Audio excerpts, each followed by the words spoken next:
1 second. That is all it takes to change the course of history, or to end a life.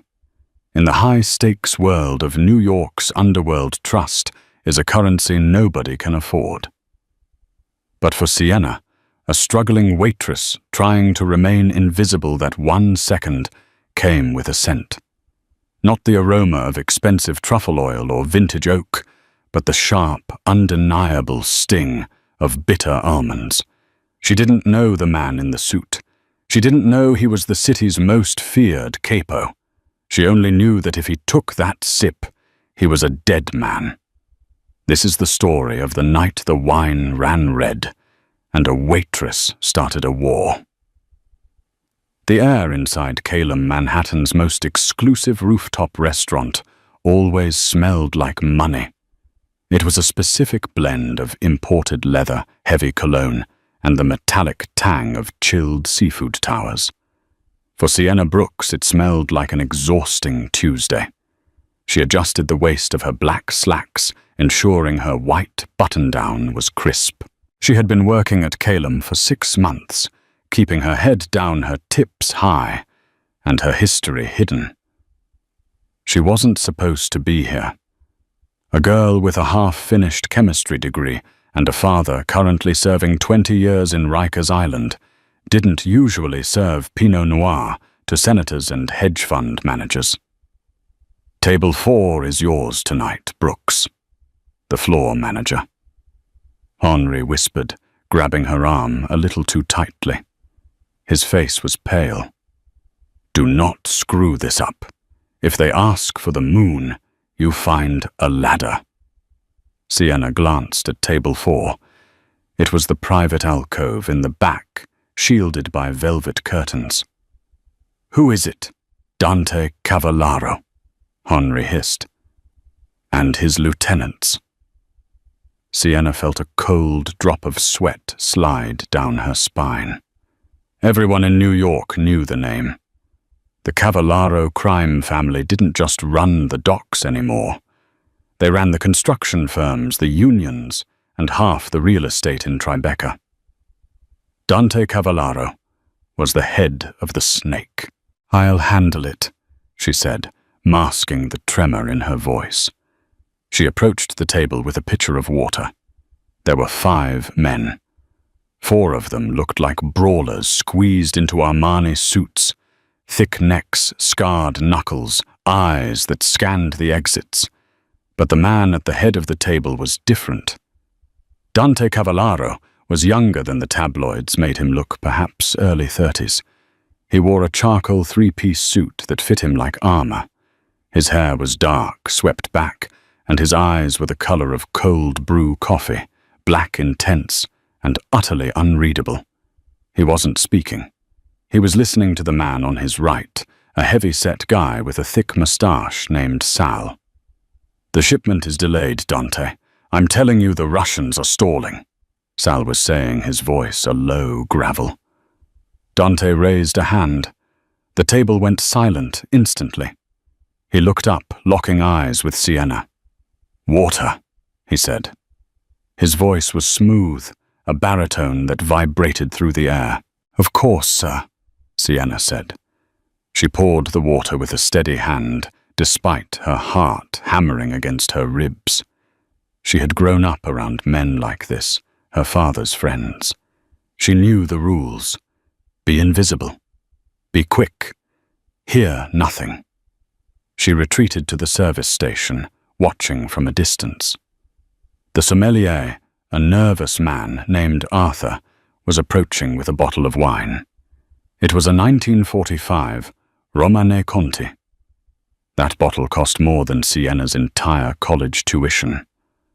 Arthur uncorked the bottle with trembling hands. He poured a small amount into Dante's glass for the tasting. Dante swirled the deep red liquid. He didn't taste it immediately. He held it up to the light, inspecting the color. "To the new partnership," Sal said, raising his own glass, though his hadn't been poured yet. "Once you approve the vintage Dante." Sienna was standing 10 feet away, arranging silverware on a tray, when the draft from the air conditioning vent shifted. It carried the scent of the open wine bottle toward her. She froze. Her nose had always been sensitive. It was a curse, really. She could smell damp in a wall before the mold appeared. She could smell the ozone before a storm. And because of her father's hobbies in their basement lab years ago, she knew the smell of chemicals. The wine smelled of aged grapes, oak earth. And something else. It was faint, sharp, and sickly sweet, like marzipan, or crushed fruit pits, bitter almonds. Sienna's mind raced back to her organic chemistry textbooks. Potassium cyanide. When dissolved in an acidic solution like wine, it releases hydrogen cyanide gas. The smell is distinctive, but 40% of the population can't genetically smell it. Dante Cavallaro could be one of those 40%. Arthur the sommelier stepped back, bowing. Dante lifted the glass to his lips. Time seemed to warp. Sienna looked at Sal. The heavy-set man was sweating, his eyes fixed on Dante's throat. He wasn't looking at the wine. He was looking for the swallow. If she was wrong, she would be fired. Blacklisted. Maybe worse. If she was right and she did nothing, a man would die in front of her. Dante the criminal. Dante the killer. Dante the man. The glass touched his bottom lip. Don't breathe. The scream tore out of her throat before she could stop it. Sienna didn't think. She moved. She sprinted the 10 feet, ignoring the sudden turn of heads from the other diners. Just as Dante tilted his head back, Sienna lunged. She didn't grab the glass. That would spill it on him.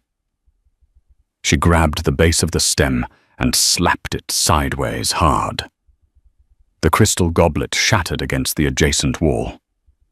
The dark red wine splattered like blood across the pristine white tablecloth and onto the sleeve of Sal's beige jacket. The silence that followed was deafening. In a split second, 3 guns were drawn. The sound of safety catches clicking off echoed in the quiet room. Sienna found herself staring down the barrel of a Glock 19 held by one of the bodyguards. She stood frozen, her chest heaving, her hand still outstretched. Dante hadn't moved. He hadn't flinched. He sat in his chair, his hand still raised in the shape of holding a glass that was no longer there. He slowly turned his head to look at her. His expression wasn't angry. It was terrifyingly calm.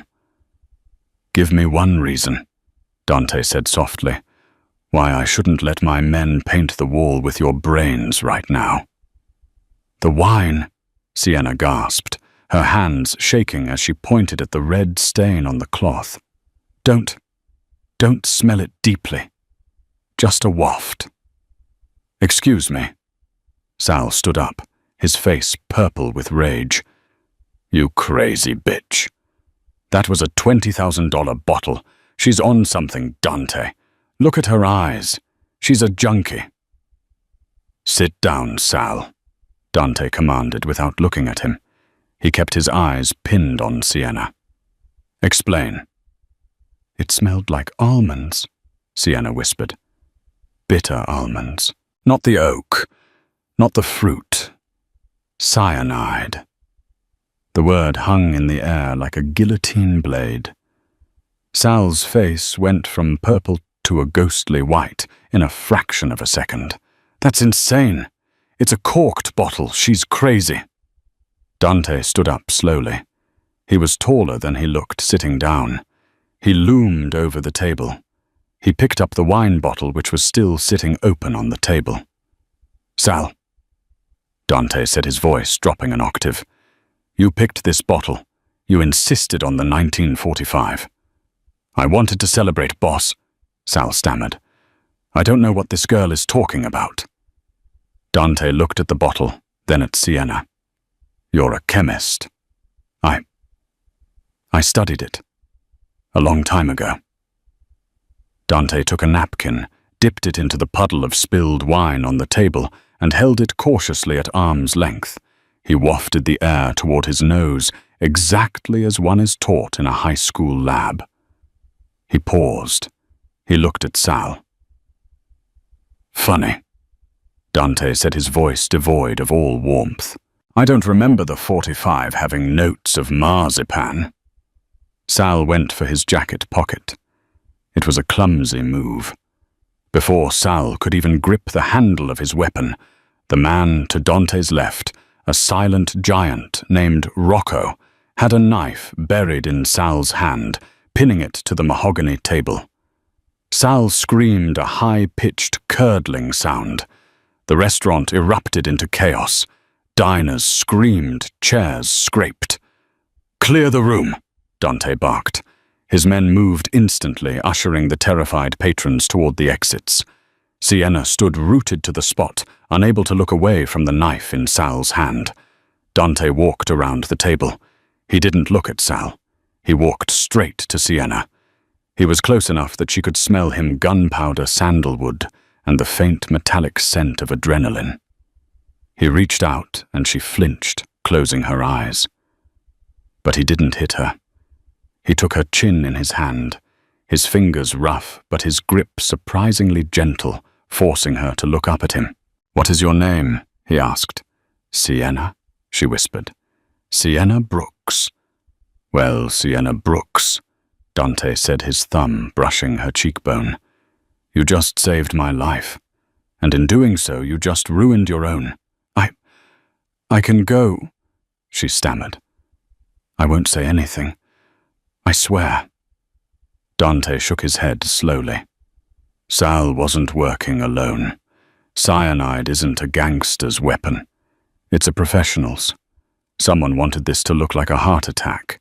If you leave this building, you'll be dead within the hour. "What?" Tears pricked her eyes.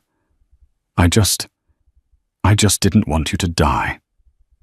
"And now we are bound together," Dante said. He turned to Rocco. "Wrap up Sal. We take him to the warehouse and bring the girl." "No." Sienna backed away. "No, please, I have to go home. My cat." "Forget the cat," Dante said, grabbing her wrist. He pulled her towards the kitchen exit as sirens began to wail in the distance. "You're with me now." As they burst through the kitchen doors into the cold New York alleyway, Sienna realized the truth of the narrator's words. The glass had shattered, and so had her life. She was no longer a waitress. She was a witness, a savior, and a liability. She was the property of the Cavallaro family. Dante shoved her into the back of a waiting black SUV and climbed in beside her. "Drive," he told the driver. Sienna huddled against the door, trembling. Dante looked at her, the streetlights flickering across his sharp features. "Stop shaking, Sienna. If I wanted you dead, you wouldn't be breathing." "Why?" she choked out. "Why me?" Dante pulled a silver cigarette case from his pocket, though he didn't light one. He just turned it over in his fingers. "Because," he said, looking out the window at the passing city, "you're the only person in this city who saw a monster and decided to save him. I need to know why." The silence inside the armored SUV was heavier than the steel plating of the doors. New York City blurred past the tinted windows, streaks of neon amber and white against the wet asphalt. Sienna sat pressed against the leather door panel, her knees drawn up slightly, trying to make herself as small as possible. Dante Cavallaro sat on the other side of the bench seat. He wasn't looking at her. He was typing rapidly on a secure BlackBerry, his thumb moving with a lethal precision. Every few seconds, the streetlights would slice across his face, illuminating the sharp jawline and the smear of Sal's blood that had splashed onto his white cuff. "Where are you taking me?" Sienna asked. Her voice sounded brittle, foreign to her own ears. Dante didn't look up. "Somewhere Sal's friends can't find you, which rules out your apartment, your job, and anywhere you've ever used a credit card." "I need to call my dad," she blurted out. It was a lie. She couldn't call him. He was in a cell in Block C of Rikers Island. But she needed to know if Dante knew. Dante stopped typing. He slowly turned his head, the leather of the seat creaking. "Who is your father, Sienna?" She hesitated. The truth was dangerous, but a lie was fatal. Dante was a man who smelled lies like she smelled cyanide. "Robert Brooks," she whispered. Dante's eyes narrowed, a flicker of recognition passing through the cold obsidian gaze. Robert Brooks, the chemist from Hell's Kitchen, the one who cooked synthetic opioids for the Irish mob in the 90s. Sienna looked down at her hands. They were trembling. He wasn't a criminal. He was a researcher who got leveraged by bad men. Just like... She stopped herself before she said, "Just like you. Just like me." Dante finished for her. A dark amusement tugged at the corner of his mouth. "You think I'm leveraged, Sienna? I am the leverage." He leaned forward, invading her personal space. The scent of him, expensive tobacco, and raw danger filled the car. "So the waitress has a pedigree. That explains the nose. Your father was a genius, albeit a weak one. He taught me to pay attention," she said, finding a sudden spark of defiance. "He taught me that the things that kill you usually smell sweet first." Dante stared at her for a long moment, assessing her. For the first time, she saw something other than calculation in his eyes. She saw curiosity. "Boss." The driver, a thick-necked man named Vinny, interrupted.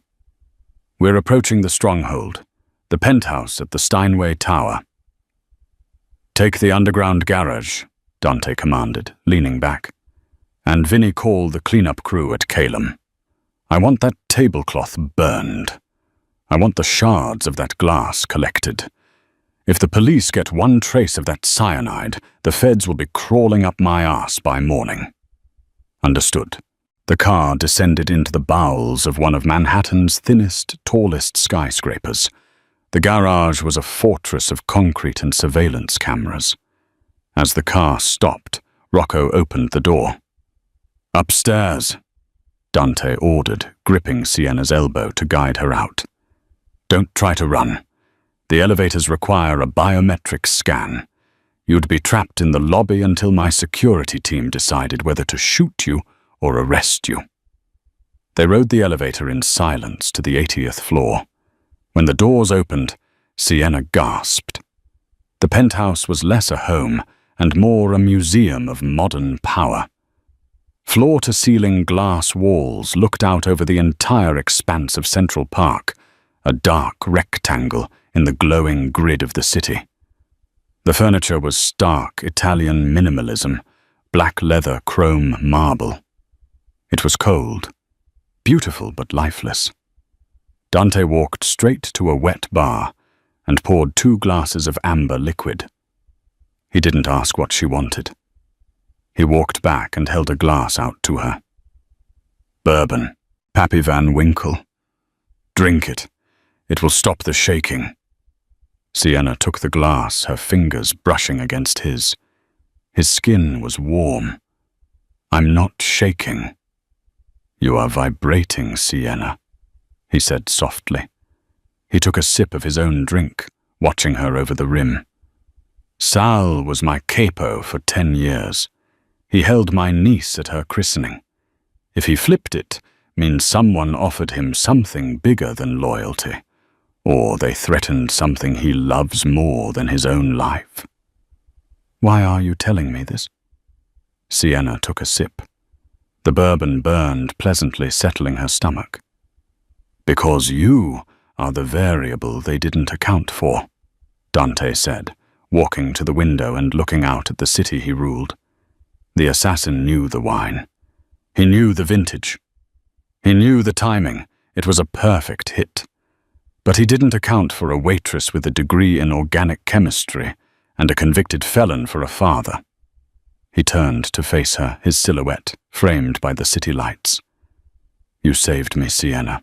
In my world, that creates a debt, but it also creates a target. Until I find out who gave Stool that bottle, you are not a guest here. You are a prisoner, for your own safety." Sienna felt the trap snap shut. "For how long?"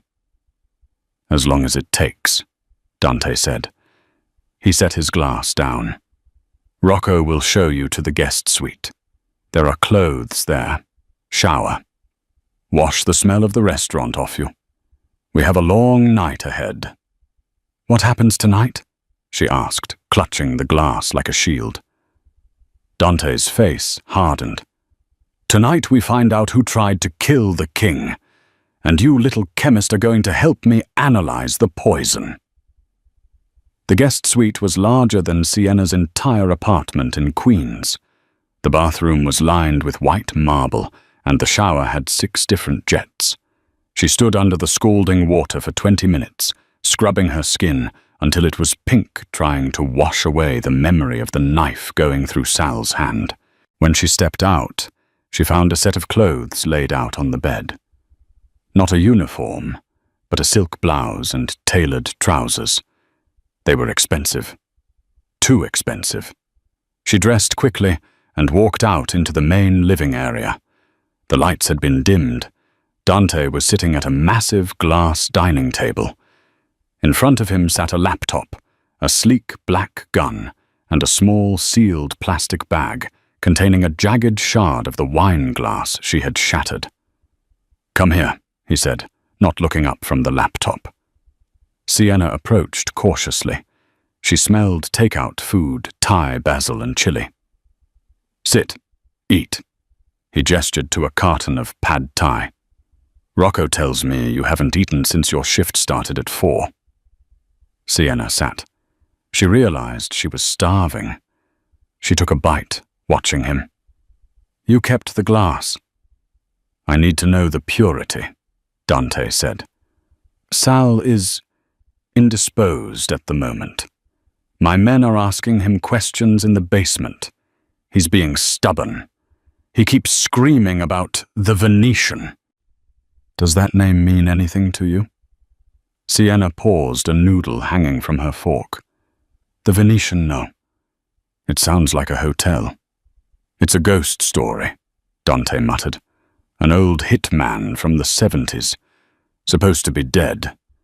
He pushed the plastic bag toward her. "Look at the residue on the glass. You said it smelled like bitter almonds.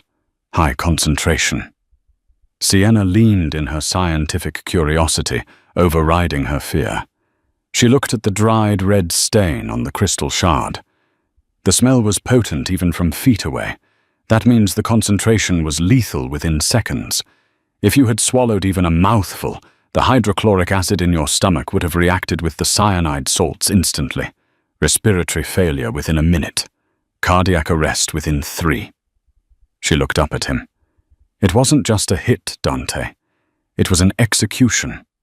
They wanted you to suffer, but they wanted it to be quick enough that you couldn't speak." Dante's jaw tightened. "If I can't speak, I can't name my successor. The family goes into chaos. Civil war." He looked at her, his eyes searching hers. "You're smart. Too smart to be serving water to assholes like Sal." "Life happens," Sienna said defensively. "My dad went to prison. My mom got sick.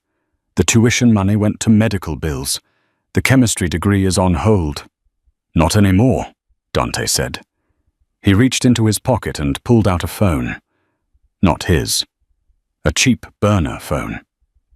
"We found this on Sal," Dante said. "It has 1 number saved, and 1 text message sent 5 minutes before you saved my life." He slid the phone across the glass table. Sienna looked at the screen.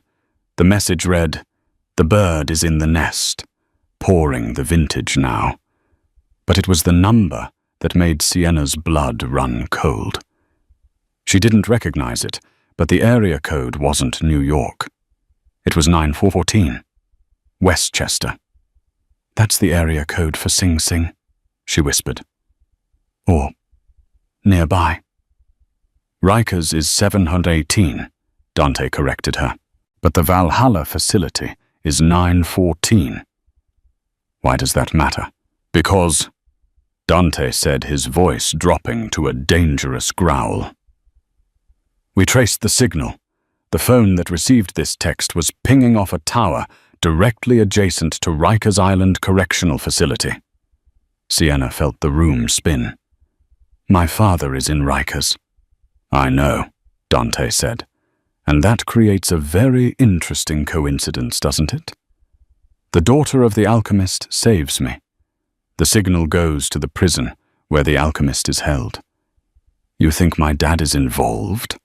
Sienna stood up, knocking her chair back. That's insane. He's been in solitary for 6 months. He hates the mob. He hates you people for what you did to our family. Hate is a powerful motivator, Dante said calmly. He didn't stand up. He just watched her reaction. Sit down, Sienna. No, my father is a good man who made a mistake. Good men don't exist, Dante said flatly. Only men with interests. Maybe he bought his freedom with my life.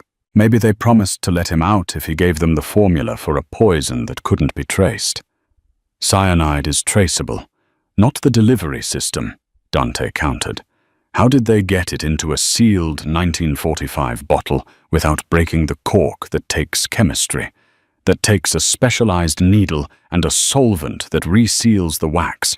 That is the alchemist's signature. Sienna froze. He was right. Her father used to talk about the integrity of the vessel, how to introduce compounds into sealed containers without breaking the seal. I need to speak to him, Sienna said, her voice shaking. Let me talk to him. I can prove he didn't do it. You can't talk to him, Dante said. He stood up, then walking around the table until he was standing directly in front of her. He towered over her, radiating heat and menace. Why not? Because, Dante said, looking down at his BlackBerry, which had just buzzed again. My contact at Rikers just messaged me. Half an hour ago, during the chaos at the restaurant, there was a riot in Block C. Sienna stopped breathing. Is he hurt? He's not hurt, Sienna. Dante said, his expression unreadable. He's gone. Gone like dead. Gone like vanished, Dante said. Robert Brooks is no longer in his cell. There is a hole in the infirmary wall and 2 dead guards. Your father broke out, Sienna, or someone broke him out. Dante stepped closer, trapping her against the edge of the table. He placed his hands on the glass on either side of her waist. So now I have to ask you again, and think very carefully before you answer. Dante whispered, his face inches from hers. Did you save me because you wanted to, or did you save me because you knew the plan had changed and you needed to get close to me?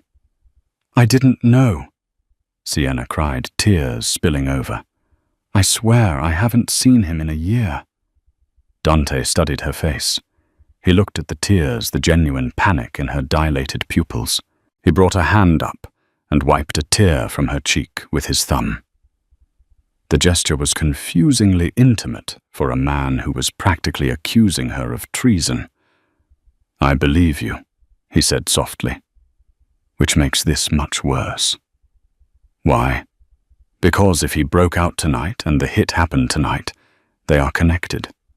Someone has your father, and they tried to kill me. Dante stepped back, pulling a gun from his waistband and checking the chamber. Get your shoes on, Sienna. Where are we going? The safe house isn't safe anymore. If they have your father, they know about you. And if they know about you... Suddenly the lights in the penthouse flickered and died. The entire apartment plunged into darkness. The electronic hum of the smart home system powered down. "Get down!" Dante roared. He tackled Sienna just as the floor-to-ceiling glass window shattered inward. A hail of bullets tore through the room, shredding the leather sofa where they had been standing seconds ago. Repelling lines dropped from the roof. Dark figures in tactical gear swung through the broken window, silhouetted against the city lights. Dante rolled, covering Sienna's body with his own. He fired 2 shots into the darkness. Pop, pop, and one of the shadows dropped. "Crawl to the kitchen!" Dante yelled over the gunfire. "Go now!" Sienna scrambled across the floor, glass cutting into her palms. The smell of bitter almonds was gone, replaced by the smell of cordite and blood. The war had started, and she was right in the middle of the kill zone. The kitchen of the penthouse was a sleek, stainless steel corridor of death. Bullets pinged off the marble countertops, sending shards of stone flying like shrapnel. The noise was deafening, a chaotic symphony of shattering glass and automatic gunfire. Dante kept a hand firmly on the back of Sienna's neck, keeping her low. They were huddled behind a massive industrial refrigerator. His breathing was steady, rhythmic, a stark contrast to Sienna's, which came in short, terrified gasps. "Rocco!" Dante shouted into his earpiece. "Status." "Too many of them, boss." Rocco's voice crackled, sounding strained. "They came down from the roof. Breaching charges on the terrace doors. I'm holding the hallway, but I can't hold it forever." "Get to the service elevator," Dante commanded. "Negative," Rocco said. A burst of gunfire drowned him out for a second. "They cut the power. We're stuck. I'll buy you time. Take the chute." "Rocco, go get the girl safe." The line went dead. Sienna looked at Dante. For a split second, the mask of the ruthless Mafia Don slipped, revealing a flicker of raw pain. Rocco wasn't just a bodyguard. He was family. But the mask slammed back into place instantly. "Up!" Dante ordered, pulling Sienna to her feet. "We're moving." "Where?" Sienna cried, flinching as a bullet punched a hole in the refrigerator door, inches from her face, spraying them with condensed milk. "We're 80 floors up. The laundry chute," Dante said, dragging her toward a narrow utility closet at the back of the kitchen. He kicked the door open. Inside was a metal hatch used for sending linens down to the cleaning staff in the basement. It was tight dark and smelled of stale detergent. "You have to be kidding me," Sienna stammered.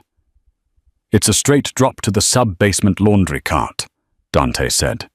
He holstered his gun and grabbed a bundle of chef's aprons hanging on a hook.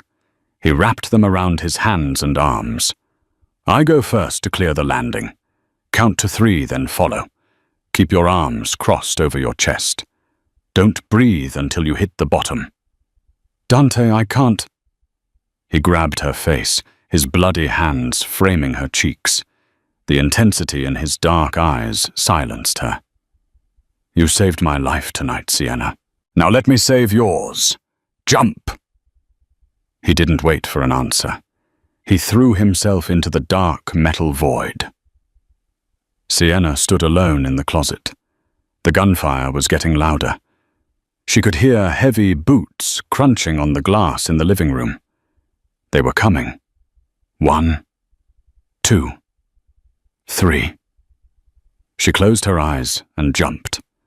The slide was a terrifying, claustrophobic blur of friction and speed. The metal groaned around her. She picked up velocity, the air rushing past her ears, screaming in the darkness. Just when she thought she would vomit from the G-force, she shot out into open air. She landed hard on something soft but firm, a pile of heavy canvas laundry bags. Dante was already there, pulling her off the cart, before she could even catch her breath. "Move!" he hissed. They were in the sub-basement, a concrete labyrinth of pipes and humming generators. It was hot down here, smelling of grease and ozone. "My car is in the VIP garage," Dante said, leading her through a maze of pipes, "but they'll have that covered. We need another way." They reached a heavy steel door marked Maintenance. Dante shot the lock off one clean shot and kicked it open. Inside the garage, chaos reigned. The fire alarm was blaring now. Sprinklers were raining down on the millions of dollars worth of Ferraris and Bentleys. Dante scanned the rows. There. He pointed to a nondescript grey Ford Econoline van parked in the corner. Plumbing and heating was stenciled on the side. "A plumber's van?" Sienna asked, wiping soot from her forehead. "It's not a plumber's van," Dante said, running toward it. He pulled a key from under the wheel well. "It's a clean car, untraceable, Kevlar lining in the doors, 500 horsepower engine under the hood." He threw the back doors open. "Get in the back. Stay down until I say so." Sienna scrambled into the back of the van, among pipes and toolboxes. Dante jumped into the driver's seat. The engine roared to life, not with the rattle of a work van, but with the deep, throaty growl of a racing engine. He peeled out of the spot just as the elevator doors to the garage pinged open. 3 men in tactical gear stepped out, raising assault rifles. "Hold on!" Dante yelled. He didn't aim for the exit ramp. He aimed for the gunmen. Sienna screamed as the van surged forward.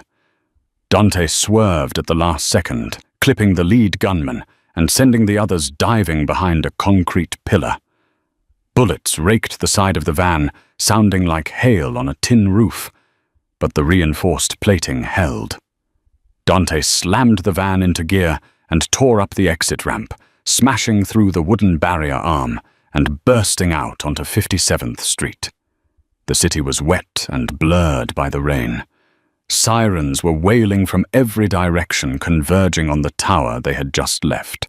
Dante wove through traffic with the precision of a surgeon running red lights drifting around corners, putting distance between them and the smoking ruin of his penthouse.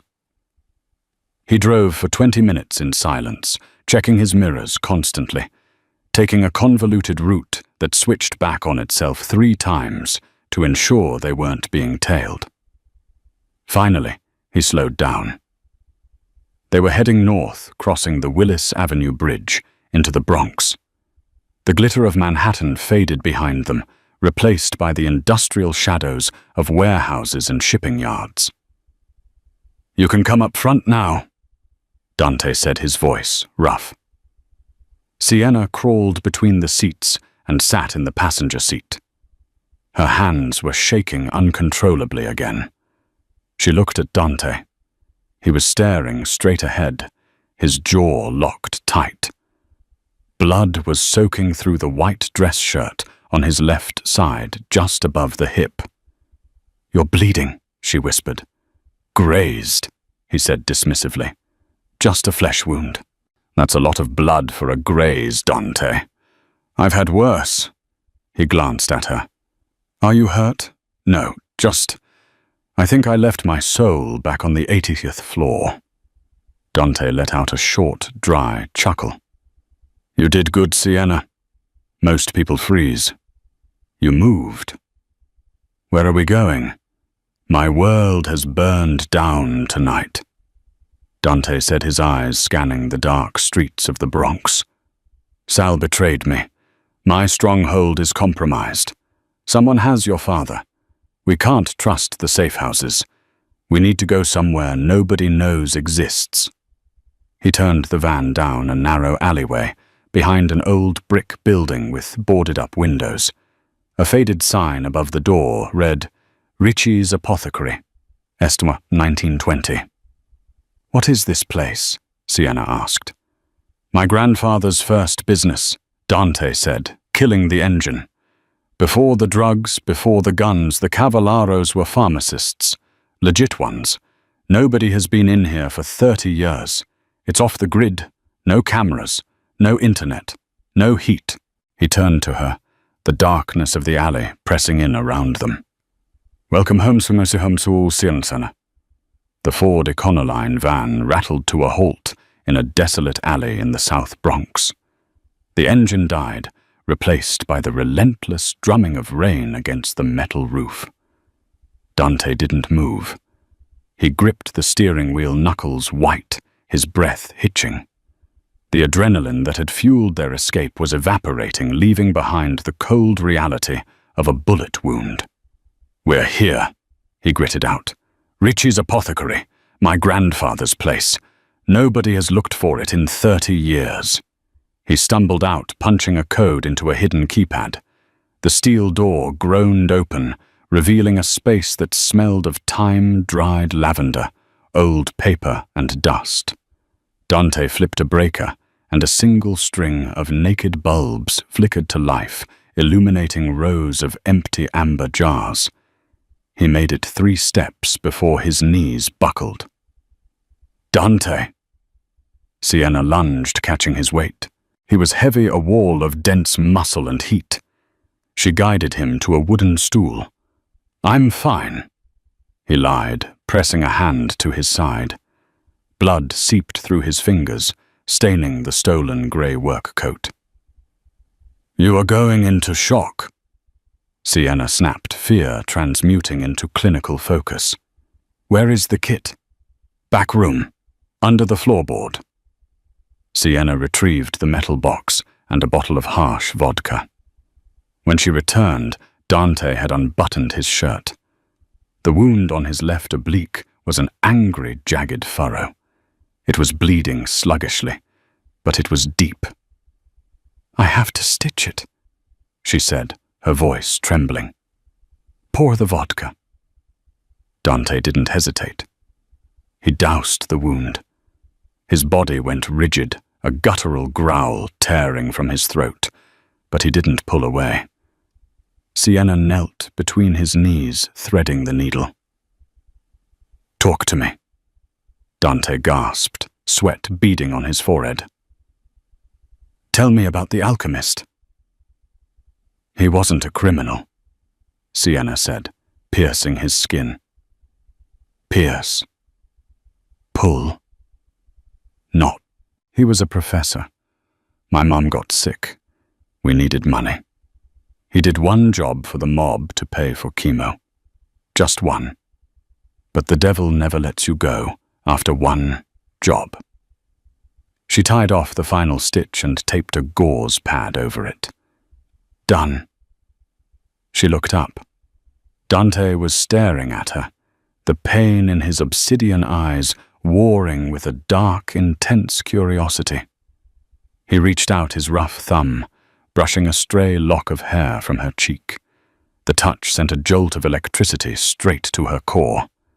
"You have the hands of a surgeon," he whispered, "and the eyes of a survivor. Why did you save me, Sienna? You could have let me drink it." "I don't know," she breathed, trapped in his gaze. "Maybe I'm tired of death winning." Dante leaned in. The air in the dusty room vanished. "You should be terrified of me." "I am." "Good." He kissed her. It tasted of copper and vodka, a desperate, claiming collision. Sienna gripped his bare shoulders, grounding herself in his heat. For a moment, the war outside didn't exist.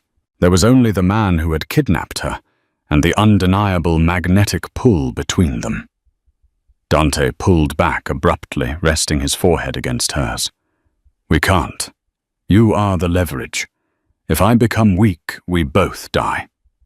He buttoned his coat, masking the vulnerability. He walked to the window, peering through the boards. "We need to think. The text on Sal's phone. The bird is in the nest." Sienna went cold. "Dante, my father never called me Sienna. His nickname for me was Little Bird." Dante froze. He turned slowly. "If the text meant you, Then they weren't telling your father he was safe. They were telling him you were in position. They used me. Sienna realized horror dawning.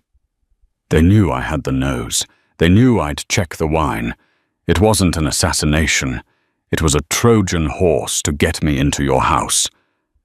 They wanted you, Dante said grimly, because you are the key to whatever your father is hiding. Suddenly, the silence was shattered. The ancient rotary phone on the counter, a deadline for decades, screamed into the quiet room. Dante stared at it. They were found. He picked up the receiver. "Speak!" A distorted voice answered. "Hello, Dante. I believe you have something that belongs to me. Bring the girl to the Navy Yard. Dock 4. Midnight. And if I don't, then I send you the alchemist's head in a box." Dante hung up. He looked at Sienna, his face hardening into stone. "Who was it?" she asked. "The Venetian," Dante said. "My uncle. And we have an hour to prepare for war." The Brooklyn Navy Yard was a ghost town of rusted iron and rotting wood battered by the relentless freezing rain. The East River looked like black oil churning violently against the pilings. Dante parked the van a quarter-mile away, hidden behind a stack of shipping containers. He checked his weapon one last time, a Sig Sauer P-26 he had retrieved from a hidden compartment in the apothecary. He handed a smaller pistol, a snub-nosed revolver, to Sienna. "It has 6 shots," he said, his voice low and devoid of emotion. "It has no safety. You point and you pull. Do not hesitate." Sienna took the cold metal in her hands. It felt heavy, a physical weight of the line she was about to cross. "I've never fired a gun." "Aim for the center of the mass," Dante said. He looked at her, and his gaze softened for a fraction of a second. He reached out, cupping the back of her head, pulling her forehead against his. "If things go wrong, if I go down, you run. You don't look back. You disappear." "I'm not leaving without my father," she whispered. "Then let's go get him." They moved through the shadows of the shipyard, moving from cover to cover. Dock 4 was a massive cavernous warehouse with corrugated metal walls. Light spilled from a gap in the sliding bay doors. Inside the space was vast smelling of diesel and seawater. In the center, illuminated by portable construction lights, was a scene straight out of a nightmare. Robert Brooks sat tied to a metal chair. He looked older than Sienna remembered. His hair was white, his face bruised, his glasses missing. He was shivering. Standing over him was a man in a pristine tan trench coat, holding a cane with a silver handle. He was older, perhaps 60, with silver hair slicked back, and a face that looked like it had been chiseled from granite. Lucio Cavallaro, the Venetian. Surrounding them were 6 armed men mercenaries, by the look of their gear. High-end military tech. This wasn't a street gang. This was a private army. Dante stepped into the light, his hands held out to his sides, showing he wasn't drawing his weapon yet. "Lucio!" Dante's voice boomed through the warehouse. The older man turned, a smile stretching across his face that didn't reach his eyes. "Dante, my favorite nephew. You look terrible. That side, it's bleeding again," Dante said, walking steadily forward. Sienna stayed in the shadows of a forklift 20 feet back, gun shaking in her hand. "I didn't aim to kill you at the restaurant," Lucio said, leaning on his cane. "I aimed to test you, to see if you had lost your edge. And you have Dante. You let a waitress disarm my best plan." "Why?" Dante stopped 10 feet away. "You retired. You have the villa in Como. You have the money." "It's not about money." Lucio snapped, his composure cracking.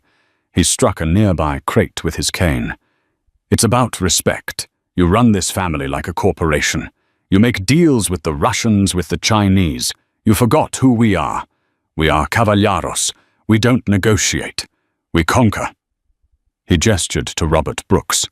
"So I decided to reset the board. Kill you. Frame the Russians using the cyanide, a favorite of theirs, and take back control." "And the girl?" Dante asked, his eyes flickering toward the shadows where Sienna hid. "Loose ends." Lucio shrugged.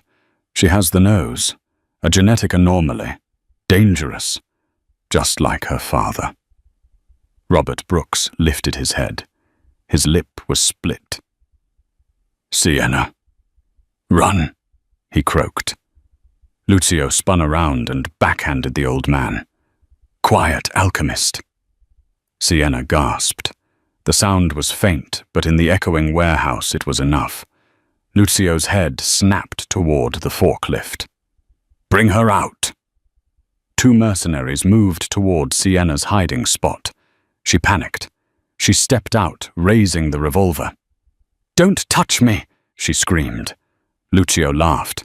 "Look at that. The little bird has claws. Put the gun down, my dear, or I put a bullet in your father's knee." One of the mercenaries aimed his rifle at Robert's leg. Sienna froze. Slowly she lowered the gun. A mercenary snatched it from her hand and shoved her forward until she was standing next to Dante. "So romantic," Lucio sneered, circling them. "The king and the pawn. You know, Dante, I expected you to sacrifice her. That's what your father would have done." "My father was a monster," Dante said coldly. "And so are you." "I am a necessary evil," Lucio replied. He pulled a gold lighter from his pocket and flicked it open. He looked at a pile of crates near the wall marked hazardous materials. "Sienna," Dante said, his voice incredibly calm. "Do you remember what you told me about the smell of bitter almonds?" Sienna looked at him confused. "Yes. What happens?" Dante continued, locking eyes with her. "When you mix potassium cyanide with an oxidizer, like, say, the industrial bleach sitting on that pallet over there." Sienna's eyes darted to the pallet behind Lucio. Blue barrels, sodium hypochlorite, industrial-strength bleach used for cleaning ship hulls. But there was no cyanide there, just bleach. Then she saw it. On the floor near the bleach was a spilled bag of white powder from where the mercenaries had been moving cargo. It wasn't cyanide. It was labeled ammonium nitrate, fertilizer. Dante didn't know the chemistry. He was guessing. But he was signaling her to use the environment. Bleach and ammonia. Chloramine gas. Or, if the ammonium nitrate was mixed with fuel. "Dante," she whispered. "The floor is wet. Diesel fuel." Dante smiled. It was a terrifying, wolfish smile. "Lucio!" Dante shouted. "You want the old way, fine. Let's do it the old way." Dante didn't reach for his gun. He reached for his lighter. Lucio looked confused. "What are you doing?" "Burn it all down," Dante said. He threw the lighter. Not at Lucio, but at the puddle of diesel fuel leaking from the old forklift Sienna had been hiding behind. The fuel caught instantly. A line of fire raced across the concrete floor. It didn't hit the bleach. It hit the stack of old oily rags and wooden pallets next to the ammonium nitrate. "Fire!" a mercenary shouted. "Kill them!" Lucio screamed. But the distraction worked. As the flames roared up, creating a wall of heat and smoke, Dante moved. Dante didn't go for Lucio. He dove for Sienna and her father. He tackled them both, knocking the chair over and shielding them with his body as the mercenaries opened fire. Bullets sparked off the concrete floor around them. "Get behind the pillar!" Dante roared, dragging Robert by his collar, while shoving Sienna toward a thick concrete support beam. The warehouse was filling with black smoke. The fire was spreading fast, licking at the chemical barrels. "The bleach!" Sienna coughed, her eyes watering. "If the fire melts those plastic barrels, the fumes will kill us all before the bullets do." "Then we have to be quick," Dante said. He popped out from behind the pillar and fired 3 shots. 2 mercenaries dropped. "Stay down," he ordered. Dante sprinted into the smoke. He was a shadow, a wraith moving through the haze. He knew this game. Lucio's men were paid soldiers. They fought with tactics and cover. Dante fought with rage. Sienna untied her father's hands with trembling fingers. "Dad, are you okay?" "Sienna?" Robert wept, hugging her. "I'm so sorry. I had to make it. They said they would kill you if I didn't." "It's okay." She soothed him, scanning the room for a weapon. She saw her snub-nose revolver lying on the floor, 10 feet away. "Stay here." Sienna crawled toward the gun. The heat was intense now. The plastic barrels of bleach were beginning to warp. Suddenly, a hand grabbed her ankle. She screamed as she was dragged backward. Lucio stood over her, his face twisted in a rictus of hate. He had lost his cane. He held a silver pistol pointed at her head. "You ruined everything," Lucio spat. "You little witch." He cocked the hammer. Bang! Lucio's body jerked, but he didn't fall. He looked down at his chest. There was no blood. He looked up. Dante was standing across the fire, gun raised, but Dante was out of ammo. The slide was locked back. Lucio laughed, a wet, hacking sound. "Empty." He raised his gun at Dante. "Goodbye, nephew." Sienna's hand found the revolver on the floor. She rolled onto her back.